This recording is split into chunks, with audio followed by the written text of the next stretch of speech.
Udrun Cole was the kind of person people rarely noticed.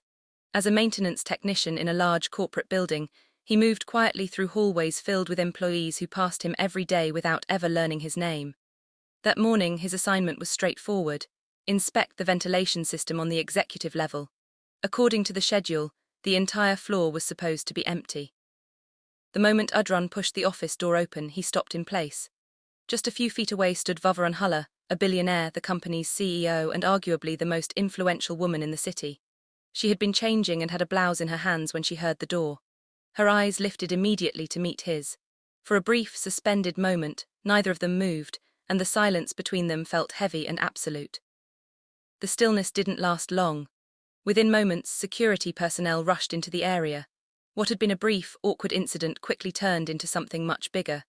By the time noon arrived, Udrun's name was circulating through the building and even beyond it, and the attention surrounding it was far from positive. During the previous 2 years, Udrun had become skilled at fading into the background. Life had changed after his divorce. Soon after, he had to give up the apartment he could no longer afford, and the career he once expected to grow had quietly stalled. Eventually, he accepted a maintenance position at the headquarters of Hailstone Group, convincing himself it would only be temporary. But temporary has a way of stretching far longer than people plan. Over time, Udrun became deeply familiar with the building. He knew every corridor, every light that flickered when it shouldn't, and every ventilation unit that ran slightly warmer than normal. His work was precise and reliable, yet the skill he had mastered even better was moving through the place without attracting attention. The headquarters itself seemed intentionally designed to remind people of their place. Rising 62 floors above downtown, the structure of glass and steel dominated the skyline. Inside, the vast lobby amplified every sound, and the security desk operated with quiet efficiency. Guards checked identification badges before even glancing at the faces of the people wearing them, as if the badge mattered more than the person. The 58th floor felt like an entirely different environment. The carpeting was thicker, absorbing the sound of footsteps, and the lighting was softer and more controlled. The quiet there wasn't the emptiness of an unused space, it was the deliberate stillness that comes from wealth and authority. Over the course of the past year, Udrun had only been assigned to that floor a few times. Each visit followed the same pattern: arrive, complete the required maintenance, and leave without interacting with anyone important. It was routine work, and he treated it that way: efficient, quiet, and unnoticed. Vavarun Hulla was impossible to ignore, even for those who had never stepped foot near her office. 8 years earlier, she had taken control of Hailstone Group, and in her first year alone, she had restructured 3 major divisions. Under her leadership, a company that had been bleeding money transformed into one of the most aggressive technology conglomerates on the East Coast.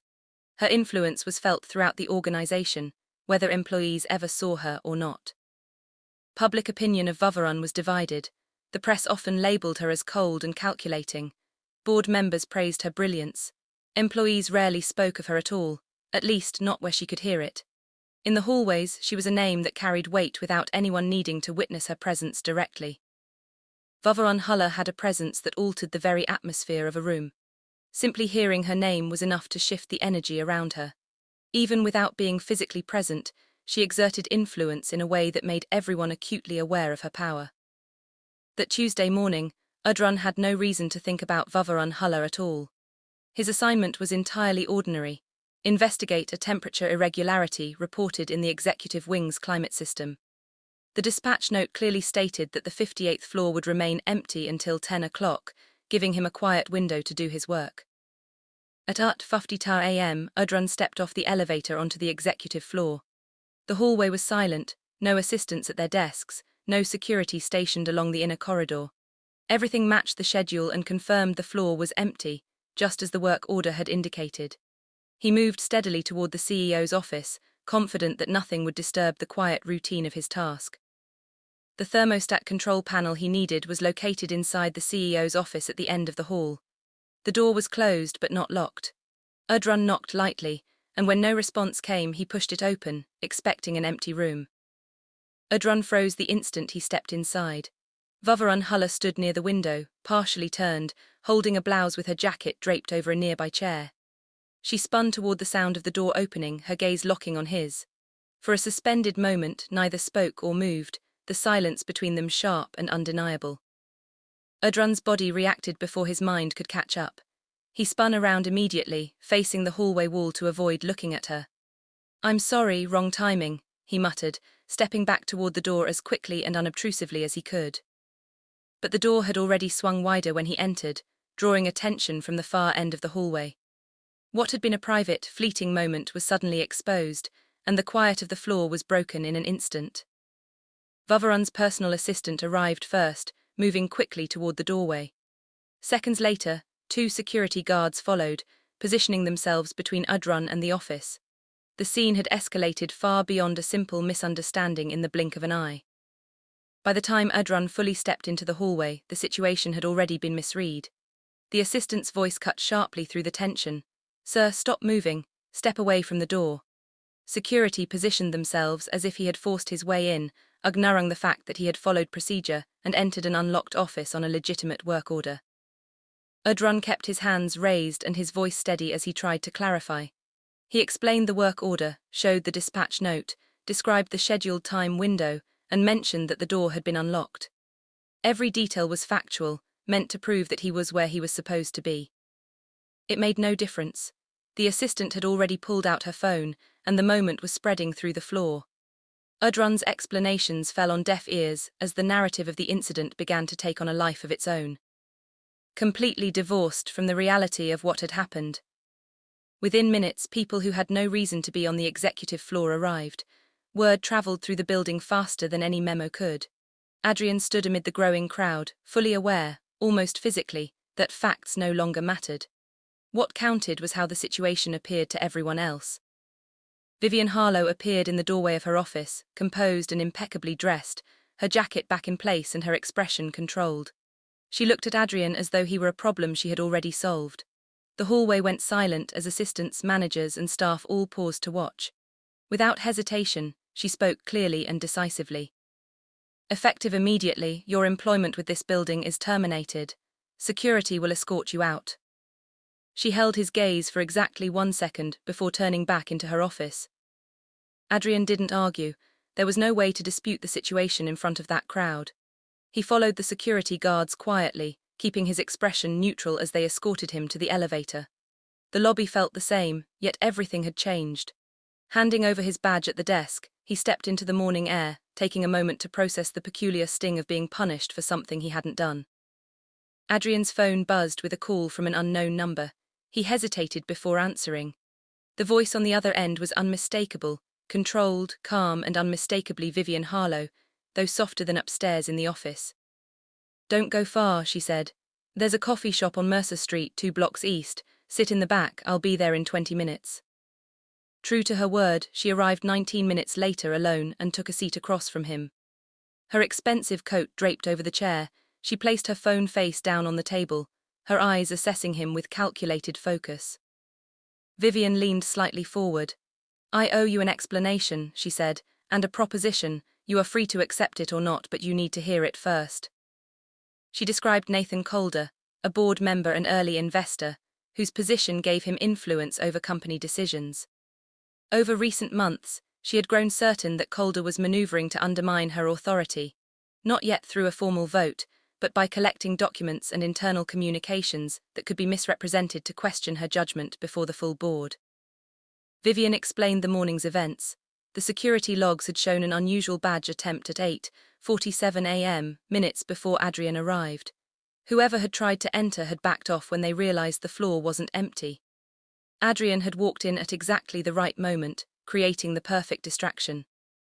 "I needed something public, loud enough to draw attention away from the person actually targeting my office," Vivian said. "A terminated employee creates noise. That noise makes it seem like the situation is under control." She held his gaze steadily. Though he wasn't supposed to be there, his presence had become an essential part of the plan. Adrian realized what she was asking. He needed to absorb the consequences of a situation he hadn't caused. If he refused, she would find another way, but the termination he had just endured would remain real. Helping her meant enduring public shame temporarily, with the promise of making it right later. He had spent 2 years perfecting invisibility. Now, for the first time in a long while, he chose to step forward. "Tell me exactly what you need me to do," he said, agreeing to the plan in that small coffee shop on Mercer Street. By the time Adrian returned home that afternoon, his name was already circulating online. At first, it was a minor post buried beneath larger headlines on a business news aggregator. Hailstone Group terminates employee following executive floor incident. No photos, no quotes, just the bare outline. Even this small mention was enough. By evening, 2 tech blogs and a local business column had picked it up. The next morning, the story had taken on a life of its own. Everywhere Adrian looked, the narrative painted him as a maintenance worker caught in a compromising situation with the CEO, with no attention given to the truth. Adrian read the coverage from his kitchen table, noting how the wording left space for interpretation. Every article was technically accurate. He had entered her office, been present while she was changing, and had been terminated, but the implication was completely false. Compromising situation allowed readers to fill in their own assumptions, most of which were far from reality. He had anticipated the coverage. Vivian had warned him. What caught him off guard was the strange weight of seeing his own name tied to a story that was both true and misleading at the same time. Calls and messages started trickling in, mostly from former colleagues. Few were people he had expected to reach out, and their tone was carefully distant. One man he had worked with for 8 months sent a brief message: "Hope you're doing okay.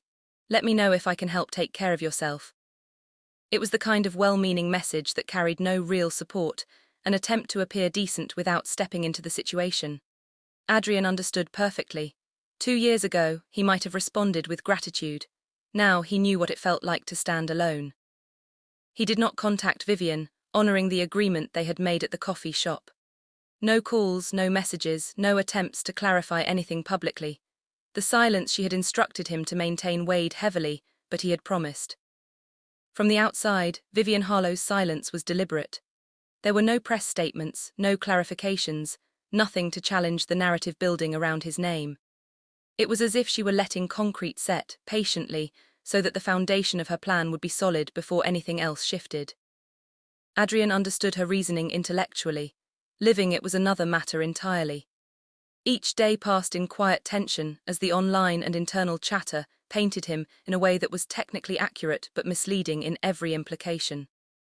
By the 4th day, the consequences started to ripple further. A previous employer quietly rescinded a professional reference he had on file.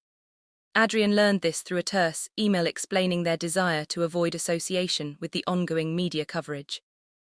He sat with the news, then placed his phone in a drawer for the rest of the afternoon. On the 5th day, the same unknown number called again. He answered, hearing Vivian's calm, precise tone. "I know what the coverage looks like," she said. "I need you to hold for 3 more days. Calder is moving." Her words were concise and measured, the same controlled authority he had heard in the coffee shop. But now there was something more, a quiet urgency beneath the surface. She explained that Calder had contacted 2 board members and was maneuvering carefully. He assumed the last week's incident on her floor had gone unnoticed. That was exactly where she wanted him. Adrian's role as the terminated employee, distraction needed to remain credible until the timing was right. Adrian kept his voice even. "You told me a few days, it's been 5. She acknowledged the shift. Calder was more cautious than she had expected, and the timeline had changed, but once he made his move, she would have everything needed. Adrian realized the risk he had taken. He was betting on a woman he barely knew, trusting that her plan would succeed even as his reputation remained under attack. The following day, Vivian called again. Her tone had shifted slightly, still precise but less compressed. "He made his move last night," she said. "Calder attempted to access my office at 11:47 p.m. using his badge, assuming the floor would be empty and security focused elsewhere. He reached the outer door but not the filing system. A secondary lock installed 6 days ago blocked him. Every second is captured on camera." Adrian absorbed the news slowly. It worked. Her plan had succeeded. "I'm calling a press conference tomorrow at 10:00 a.m., Vivian continued. "You don't need to attend, but I want you to watch it live. I'll handle the public side, but you need to see this." For the first time since the coffee shop, there was something in her voice beyond strategy. A brief, subtle relief, just enough for him to notice. The next morning, Adrian sat alone at his kitchen table, laptop open, ready to watch the press conference live. 8 days ago, that same table had been the place where he first read his name attached to a story he hadn't written. Now, he waited, tense but aware that this moment might finally undo the damage. The livestream began, showing a podium emblazoned with the Hailstone Group logo.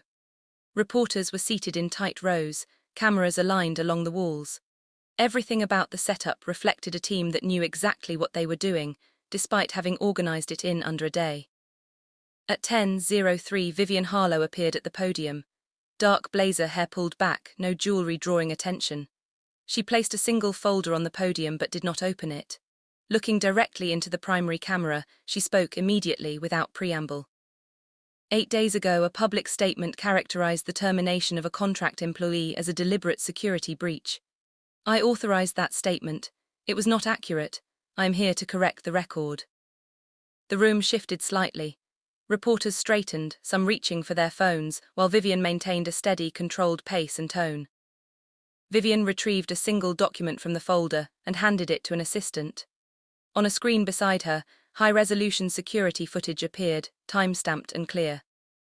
It showed the 58th floor corridor and a figure using his badge to enter the outer door of her office. Nathan Calder stepped inside at 11:49 p.m., spending 4 minutes and 12 seconds in the room before leaving empty-handed. Every second was recorded. Vivian spoke clearly, cutting through the murmurs. She explained Calder's unauthorized attempt and the prior failed badge entry earlier that week. Then she turned to Adrian's situation. The maintenance worker who entered my office on a legitimate work order did nothing wrong. He turned away immediately when he saw me. That was the entirety of the incident. What followed was a decision I made strategically. He absorbed the consequences of a plan he did not create, trusting that it would serve a greater purpose. For the first time in 8 days, Adrian felt the weight on his chest shift. Watching Vivian say his name aloud, publicly, Adrian felt something he couldn't label, not quite relief, not quite exhale, but a release. The tension of the past week melted slightly, leaving him space to breathe normally again. Reporters fired rapid questions, overlapping and urgent, as if probing a controlled explosion.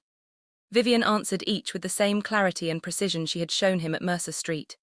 Every detail of Calder's attempted breach, the secured documents, and the strategic use of Adrian as a distraction was laid bare, leaving no ambiguity. When the livestream ended, Adrian closed his laptop slowly. His phone began buzzing with notifications, missed calls, messages from contacts who had been silent for over a week, and emails from unknown addresses. One call came from the reporter who had left a voicemail 3 days ago. Adrian ignored it. He needed a few minutes to absorb the moment. The silence after the storm was different. For the first time in days, the pressure wasn't external, it was just him, processing the fact that the story had shifted, that truth had finally caught up. At 11:15 a.m., the unknown number called again. Vivian's voice was still precise, still controlled, but the underlying tension had eased. "The coverage is moving in the right direction," she said. "Calder's legal team has contacted the board's external counsel. He will not make any public statements." Her tone moved efficiently to the next item, as she always did. "I'd like to meet this afternoon. There are terms I offered you that need to be formalized in writing." They met at 4:00 p.m., this time on the 32nd floor, a neutral space far from the executive wing. Vivian was already seated, a document and pen in front of her. No assistants, no legal team, just her. "I promise to make this right publicly and completely," she said. "The press conference was the public part, this is the formal part." She outlined the position: head of facility strategy, a newly created role overseeing facility management protocols across all 12 domestic locations. From vendor contracting to emergency access procedures, it was substantive, real work, not a ceremonial title. Vivian held his gaze. "I'm offering this to you not out of guilt. Your actions over the past 8 days revealed a kind of judgment and resilience that a standard interview could never measure. You made decisions under pressure, kept your word when the stakes rose higher than expected, and didn't break. That's rare. I need people like that." Adrian looked at her, weighing the gravity of the past 8 days. "I understand what you asked me to do and I agreed, but I'm not taking this because of gratitude. I'm taking it because the work itself is meaningful." Her expression shifted slightly, almost a smile but fleeting. "Exactly why this offer is on the table," she said. Adrian reviewed the document carefully. The role was as she described, complex with logistical depth, reporting 3 levels below the executive tier but with direct access to the COO for escalations. Compensation was clearly detailed, and the start date was 2 weeks away. After a few clarifying questions, he signed on the 4th page. Vivian collected her copy, organized the pages, and stood. They shook hands, firmly, not warmly, but with the completeness that felt like closure after 8 days of tension. Adrian left the building alone, the lobby echoing as it always did. But this time, he walked differently, not with bravado, but with the quiet assurance of someone who had faced a difficult test and emerged without losing anything essential. Outside, the city carried on in its usual rhythm, traffic, chatter, the hum of life moving too fast for any single story. Adrian paused for a moment on the sidewalk. He didn't need to wait this time. He just breathed, letting the tension of the past 8 days finally ease. 8 days ago, he had stood here with a badge that no longer worked, and a name attached to a story he didn't write. Now, he stood on the same street with a new role, a renewed sense of purpose, and the knowledge that the trust he had placed in someone else had been justified. Adrian thought about the costs of the last week, the silence, the false impressions, the withdrawn references, and weighed them against what had been restored. Not everything could be undone, but the damage had been outweighed by the outcome.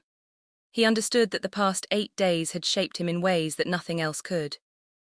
The version of himself who had walked into a 30-second floor conference room and told a billionaire CEO that he wasn't acting out of gratitude did not exist 2 weeks ago. He had discovered a clarity and confidence that had been dormant, awakened under pressure. Adrian started walking toward the nearby parking structure, hands in his pockets, moving unhurriedly. Afternoon sunlight struck the building's glass, casting patterns across the streets. It was the kind of light that made the city seem designed for admiration, but he barely noticed. His focus was on the work ahead. 12 domestic locations awaited a complete re-evaluation of access and management procedures. The role required judgment, calm consistency, and attention to detail under pressure, the very qualities Vivian had recognized in him across that Mercer Street table. This was not a role built on theater or ambition. It demanded clarity when no one was watching. Adrian had spent 2 years seeking that version of himself, and he had found it unexpectedly, in the middle of a crisis he had never asked for. A coffee shop, a billion-dollar CEO, and 8 days of scrutiny had revealed the self he had been trying to recover. He had paid a price, yes, but he had also gained something invaluable: certainty in his own judgment and integrity. Not every life-changing decision arrives with clean edges or obvious outcomes. Sometimes, it comes through a 4-second incident in an unlocked office, setting in motion 8 days of uncertainty, risk, and pressure. Sometimes, it gives you something you didn't know you were missing. Adrian had lived those 8 days. He had kept his word, endured the misrepresentation, and trusted in a plan orchestrated by someone who had earned his faith. And now, he stepped forward into the work, into the city, into the next chapter, ready to apply everything he had learned. That was the full story.